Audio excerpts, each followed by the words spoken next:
Graça e paz, meus irmãos, bom dia. Inicialmente eu quero dizer que eu estou com saudade de vocês, saudade da nossa comunhão, mas eu acho que está chegando mais perto do tempo que a gente vai conseguir ter comunhão a algum nível e espero poder estar com vocês o mais rápido possível. Pois bem, eu pretendo ser conciso por conta do tempo e porque eu tenho alguns pontos que eu pensei aqui para passar para vocês sobre o tema, e eu vou aqui direto para o texto. Foi-me dado o texto do Salmo 145, versículo 4, mas eu vou ler do versículo 1 até o versículo 4. Salmo 145. É um cântico de louvor davídico. Eu te exaltarei, meu Deus, meu Rei. Bendirei o teu nome para todo o sempre. Todos os dias te bendirei e louvarei o teu nome para todo o sempre. Grande é o Senhor e digno de ser louvado, sua grandeza não tem limites. Uma geração contará a outra a grandiosidade dos teus feitos. Eles anunciarão os teus atos poderosos. Pois bem, o versículo 4 diz que uma geração contará a outra a grandiosidade dos teus feitos e eles anunciarão os teus atos poderosos. Naturalmente a gente pensa em evangelização e, posteriormente, discipulado. Rapidinho, de vez em quando eu vou olhar aqui porque eu tenho uma fila aqui do meu lado, dos meus pontos. Mas enfim, eu vinha conversando com o Bob e eu fui procurado em virtude do meu trabalho com jovens, em virtude do meu trabalho na EBD, no discipulado, enfim, eu fui procurado por alguns pais, não só pais, mas adultos no geral que têm discipulado com jovens, e para entender alguns processos, para entender algumas demandas dos jovens. Meu filho não quer mais para a igreja, meu filho não está querendo mais saber do evangelho, não sei se meu filho é convertido, enfim, uma série de questões nas quais eu me preocupo e penso bastante, porque penso que Deus me chamou para atuar um pouco nessa área. Sobretudo do jovem que está saindo da adolescência para o início da vida de faculdade, iniciando seus 20 e poucos anos, né? Saindo ali, chegando na maioridade e iniciando os 20 e poucos anos, que é o momento que a gente dá uma chacoalhada na nossa visão da realidade, na nossa cosmovisão, certo? E eu pensei, eu já tinha conversado com o Bob sobre esse tema, tinha pensado em algum dia ter uma conversa com os pais na igreja, e eu vou aproveitar, certo, essa EBD para tocar em alguns pontos. Não vou tocar de forma exaustiva, porque o tempo não me permite, eu também não quero que fique algo cansativo, mas vou propor algumas coisas que eu penso que pode ser proveitoso para a ideia de discipulado. Eu me considero privilegiado porque eu estou no meio do caminho, eu tenho 31 anos, então eu vivi ali os anos 90, certo? E vivi a transição informacional, que eu acho que é um dos grandes problemas que existem na comunicação dos pais e dos adultos com os jovens hoje. A gente tem essa diferença de quantidade de informação e de acesso à informação, certo? Opa, peraí, eu acho que meu carregador aqui deu problema aqui, eu só resolvo aqui, senão vai travar a gravação. Acho que agora foi. A gente tem esse problema de quantidade de informação, a gente tem uma forma de viver diferente do que talvez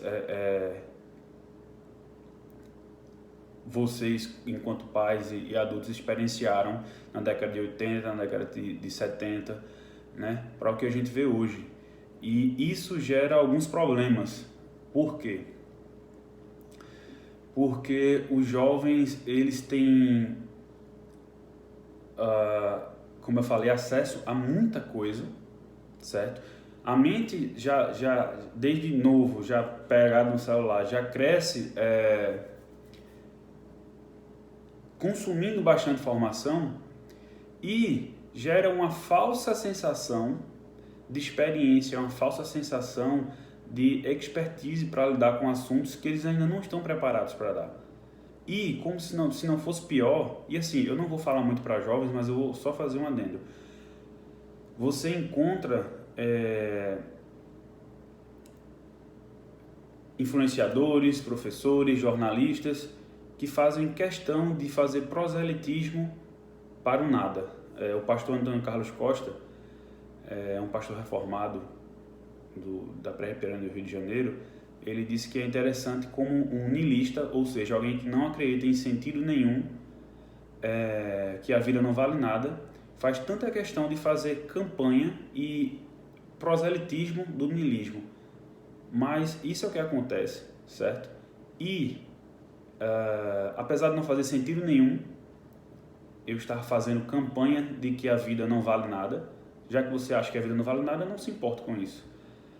Muitas pessoas entram por isso aí, entram por esse caminho e acabam aderindo não só a esse tipo de filosofia, mas outras, mas qualquer tipo de idolatria, seja o hedonismo, o materialismo, enfim, as idolatrias clássicas, sexo, poder, dinheiro, enfim, essas coisas têm entrado na igreja, mas eu não quero perder muito tempo com isso, porque eu já converso isso com jovens, eu já disse várias vezes para cada um: cuidado, que você não cuidado com a soberba metafísica, você não está pensando aqui algo que ninguém pensou, a sua mente não é melhor do que a dos seus pais, você não é mais avançado.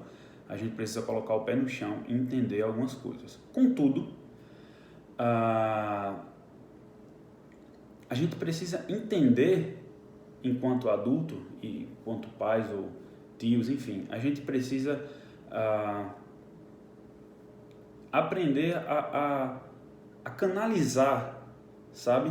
Essa imprudência do jovem, esse impulso que às vezes quer mudar o mundo, mas não está conseguindo forrar a própria cama. A gente precisa entender que esse jovem está consumindo muita coisa, esse jovem está dando credibilidade às coisas que vêm de fora, às vezes muito mais do que as que ele escuta dentro de casa. E eu passo agora para na verdade, meu primeiro ponto seria essa diferença informacional, certo? E meu segundo ponto a gente precisa combater entre os pais uma preguiça intelectual, seja ela de ordem teológica ou seja ela de ordem filosófica, ou a gente precisa entender o mundo. Eu vou dar um exemplo. Tinha um teólogo chamado Karl Barth, um teólogo reformado, que ele falava o seguinte: devemos segurar, num trabalho de discipulado, né? Devemos segurar a Bíblia numa mão e na outra mão segurar o jornal. Por quê? Nós precisamos entender a palavra de Deus e nós precisamos entender o mundo. Quando alguém tem uma dúvida, tem uma carência específica em determinado assunto, ele precisa sentir credibilidade em você. Por que é que às vezes a gente perde os jovens quando entra na faculdade? Porque apesar dele amar e respeitar os pais com o amor natural entre pai e filho, ele não tem credibilidade em alguns assuntos, entende? E aí ele acha que o professor da faculdade tenha a saída certa, é a primeira saída que ele encontra naturalmente no início da vida adulta, e ele às vezes abraça aquilo ali e, enfim, desce a ladeira da vida acreditando em verdades diferentes das de Cristo. Então, a gente precisa não precisamos ser teólogos, não precisamos ser filósofos, não precisamos ser jornalistas, mas a gente precisa ter um esforço mínimo, certo? Para entender algumas questões. Por exemplo, eu vejo muito jovem com um problema sobre criação da vida, né? Temos lá as visões do evolucionismo, criacionismo, design inteligente, enfim.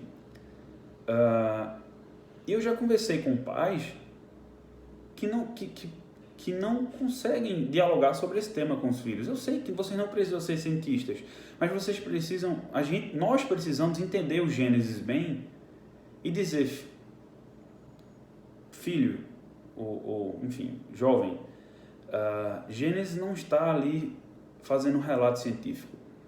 Gênesis está dizendo por que fomos criados. Gênesis está dizendo que há um Deus. E todas essas visões pressupõem um Deus criador. Veja, isso não é nada tão sofisticado, não é nada tão distante. A gente consegue acessar isso em livros. Tem vários autores que falam sobre esse tema. Sei lá, John Walton, Franz Schaeffer, Tim Keller. Tem muita gente que fala sobre esse tema. E eu estou dando só um exemplo, que é um tema básico, que não é um bicho de sete cabeças, que a gente pode entender e pode tirar os nossos jovens da visão que o mundo apresenta, porque o mundo vai apresentar uma visão cientificista, né? Racionalista, e dizer, tá vendo, o Gênesis está dizendo aí que o Deus criou isso, e a cronologia do relato da criação está errada, e aí o jovem vai querer olhar o livro como um livro de ciência. E a Bíblia não é um livro de ciência, não é isso que o Gênesis está dizendo. Então, apenas a mudança da chave do como criou para um porquê criou, já vai fazer muita diferença. E eu estou dizendo um exemplo entre tantos. A Bíblia está cheia de assuntos teológicos que são difíceis e que a gente precisa ter um mínimo estudo para entender. E não se engane, você pode perder muita credibilidade deixando de lado quando falo credibilidade, eu falo espaço para diálogo com os jovens. Quando você deixa de lado algumas questões que, apesar de serem um pouco simples, são deixadas de lado. Então é necessário a gente entender o mundo que a gente está vendo, é necessário a gente entender. Não vamos ter todas as certezas no mundo. Nossa única certeza é Cristo, absoluta, e as coisas que Ele nos diz, nos ensina. Mas precisamos ter um conhecimento mínimo para que a gente não os perca, entendeu? Para qualquer influência, para qualquer jornalista, para qualquer professor, para qualquer amizade. E aqui eu passo para o segundo ponto, que está interligado aliás, eu passo para o terceiro, que está interligado com o segundo. Um dos problemas da falta de conhecimento mínimo da tradição cristã é que a gente acaba adicionando categorias seculares, certo? A gente acaba pensando como uma pessoa do mundo, se entendendo como cristã. Sabe que Cristo está preocupado com todas as áreas da nossa vida. E como diz Paulo em Romanos, a conversão, ela inicia uma mudança do entendimento sobre todas as coisas. É a mudança do nosso entendimento sobre como as coisas funcionam no mundo. E a gente só vai entender e só vai mudar na medida que a gente for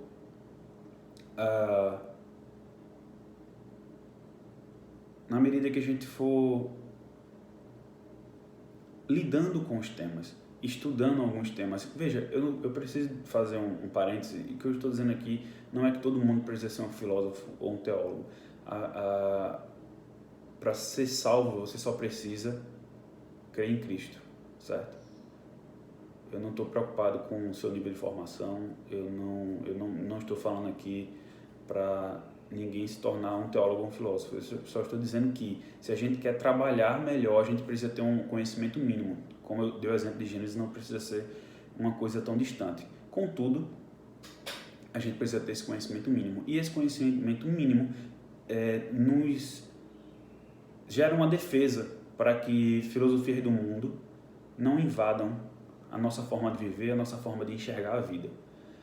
A gente naturalmente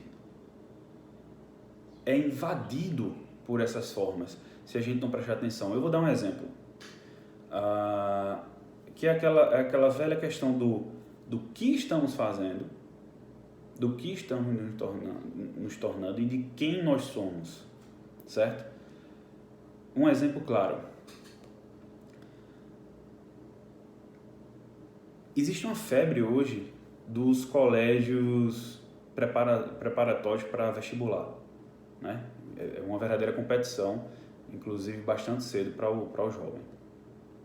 Vocês já perceberam que esses colégios, esses professores, via de regra, olham para os filhos de vocês e alguns pais acabam olhando para os filhos como um computador que eu preciso adicionar componentes para que ele seja competente para passar numa prova, certo? Olhamos para os nossos jovens como verdadeiras inteligências artificiais que precisam de evoluções, né? de adquirir muito conhecimento para passar em algo. Eu sei que não é naturalmente apenas para passar em algo, você está pensando no futuro, exatamente. Eu sei que é importante pensar no futuro e eu vou falar mais desse sistema, dessa questão mais na frente. E óbvio, o jovem tem que se ferramentar, o jovem tem que estudar, né? Inclusive para glorificar o reino de Deus. Porém, se a sua visão, se a nossa visão for somente uma visão de competências, se eu me preocupar só se o jovem vai ser médico, juiz, professor universitário, enfim, e não me preocupar com a parte espiritual, nós vamos jogar nossos jovens numa vida de angústia.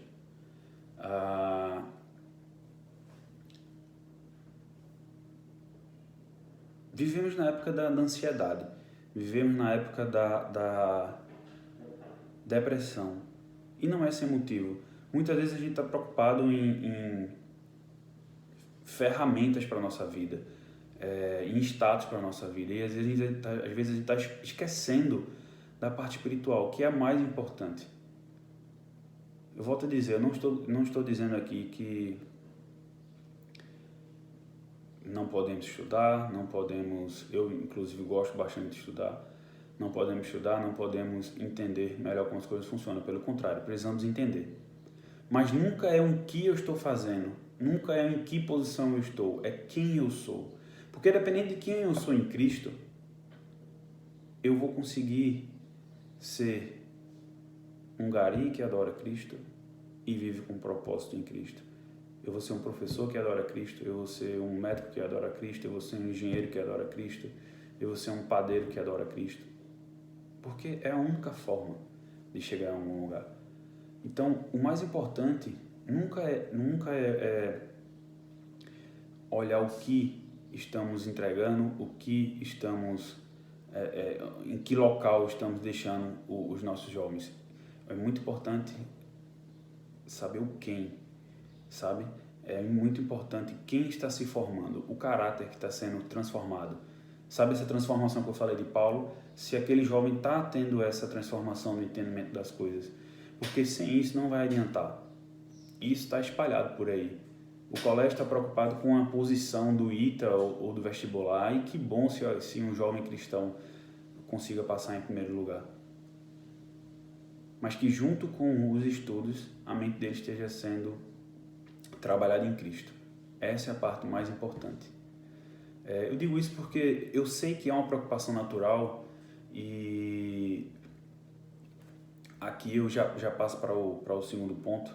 É uma preocupação natural que os pais pensem na provisão para os filhos, na questão material. É muito importante. A gente precisa, a gente naturalmente vai se preocupar com as pessoas da nossa família. Eu não tenho filho ainda, mas eu avalio a preocupação de um pai com o futuro de um filho. Deve ser muito grande, de fato. Contudo, imagine que seu filho tem milhões na conta, que seu filho tem apartamentos, casas, enfim, rico materialmente, mas ele não conhece a Cristo. Ele não vai passar de uma pessoa confortável e angustiada, ou confortável e iludida. Aliás, eu quero aproveitar que eu li uma coisa hoje, queria ler para vocês aqui nesse momento. Esse livro aqui é uma confissão de um dos pais da igreja, o Santo Agostinho, e tem um momento que ele fala o seguinte: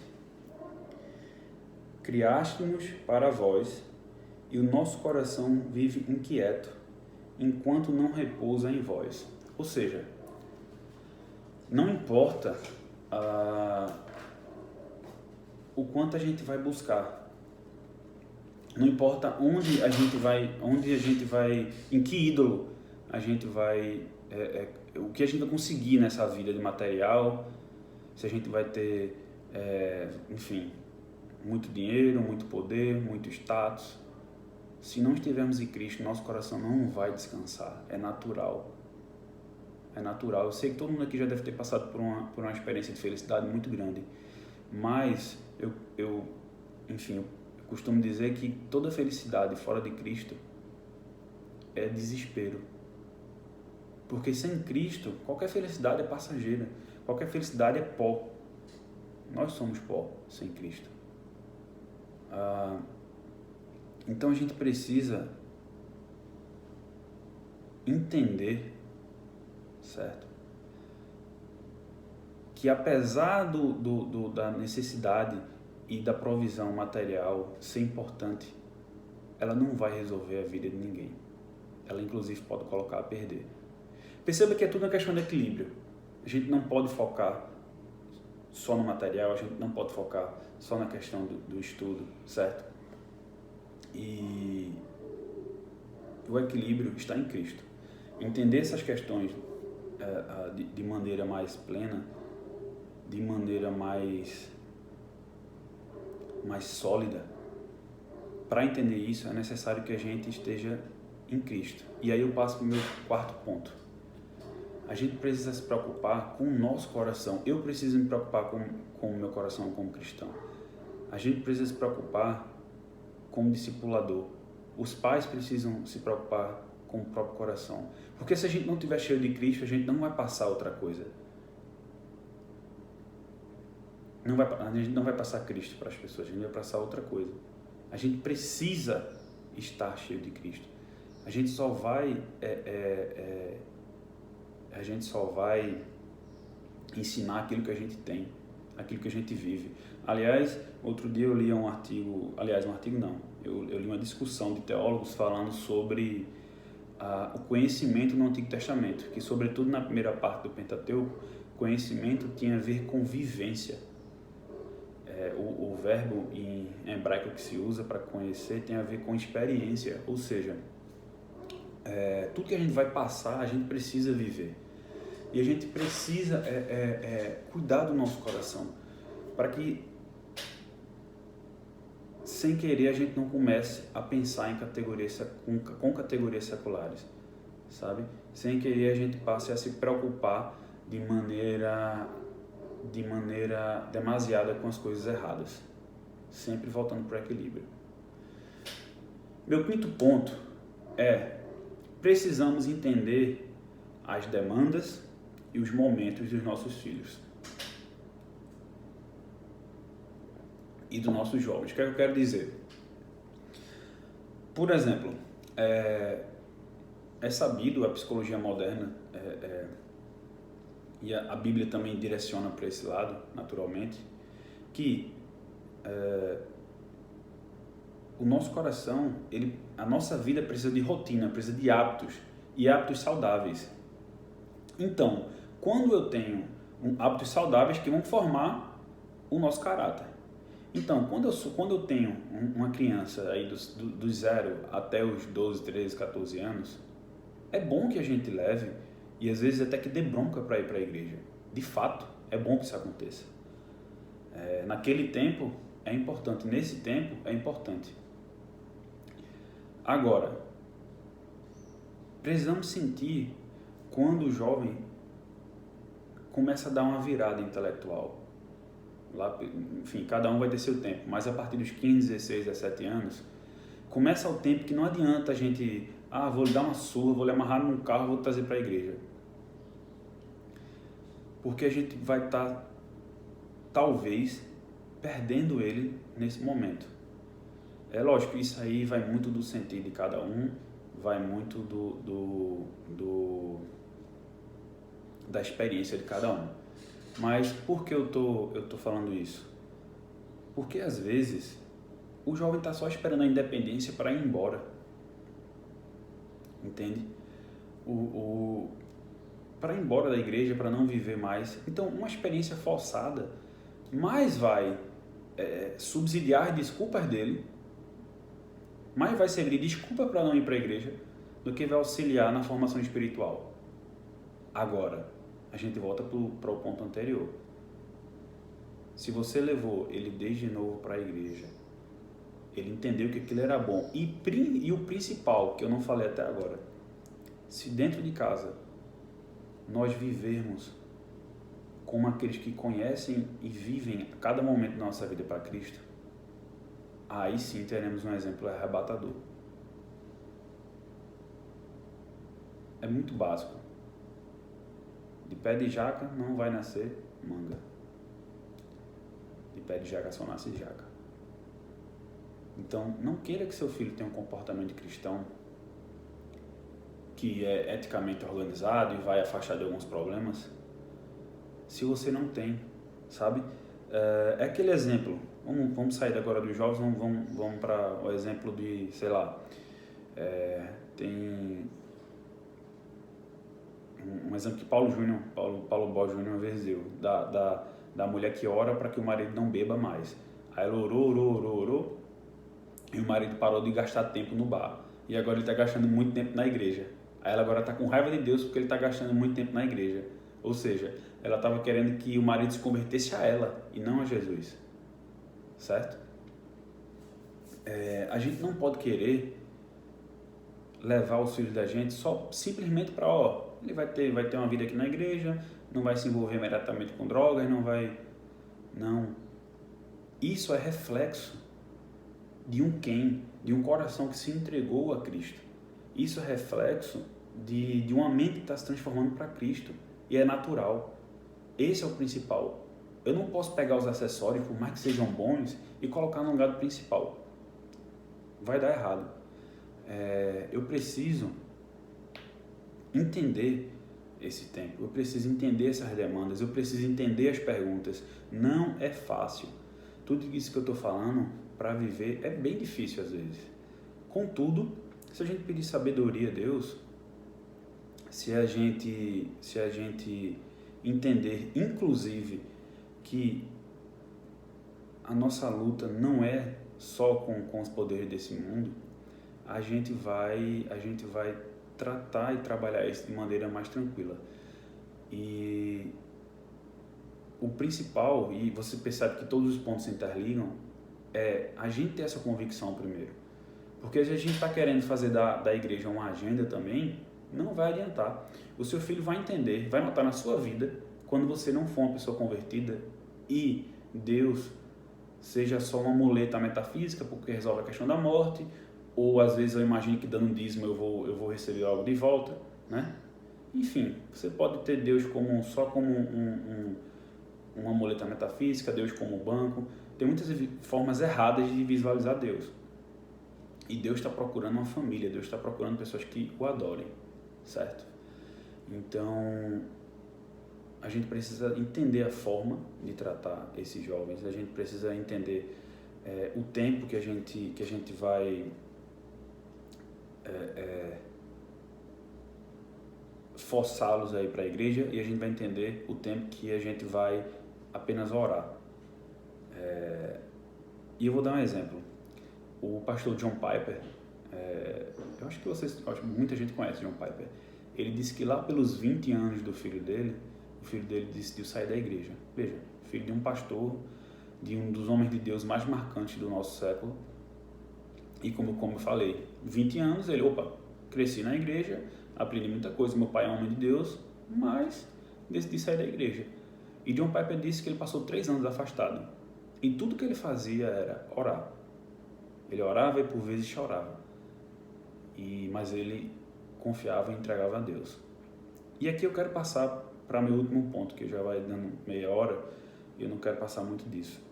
Meu último ponto é: faça a sua parte ou se você já está fazendo a sua parte, continue fazendo e descanse em Deus. Porque, às vezes, não é culpa da gente, às vezes não é, aliás, muitas vezes não é culpa dos pais, muitas vezes não é culpa do pastor, da igreja, muitas vezes é um caminho, por motivos aleatórios que a gente não conhece. O jovem olhou para alguma coisa na vida, olhou para alguém, olhou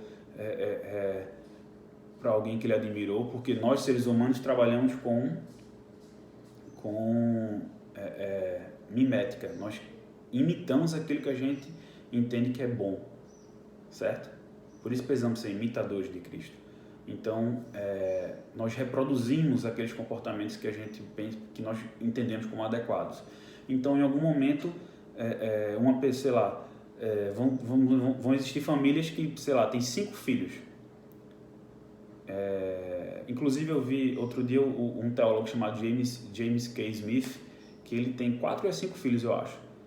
E um deles se tornou homossexual, largou a fé, se tornou homossexual. Ele é um homem de Deus.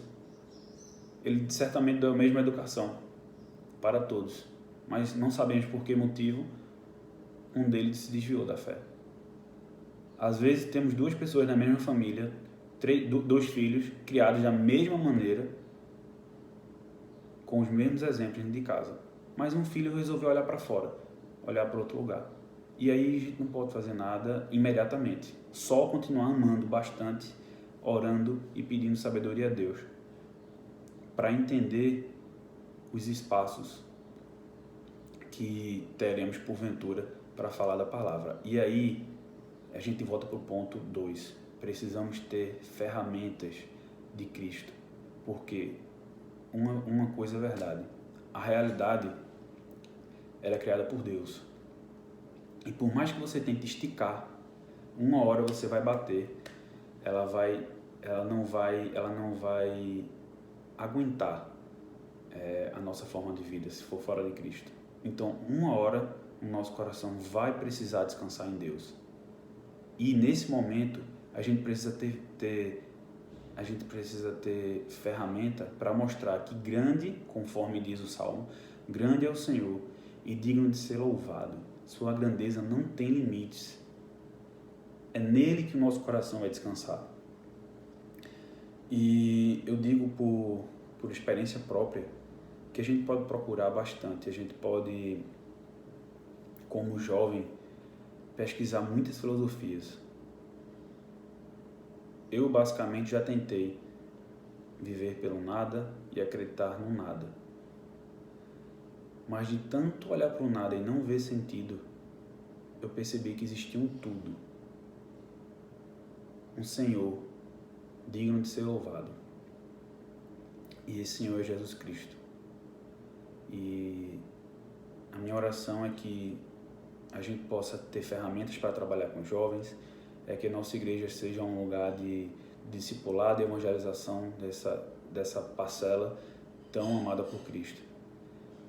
Quero dizer que eu estou à disposição de quem precisar conversar, de quem precisar entender algumas situações, e que eu oro para que os que já estão conosco estejam cada vez mais sólidos na fé, e aqueles que estão perdidos encontrem novamente o caminho de casa. Porque não importa o tempo, não importa a idade, Cristo pode resgatar qualquer um, e que possamos ser essa ferramenta de resgate. Amém.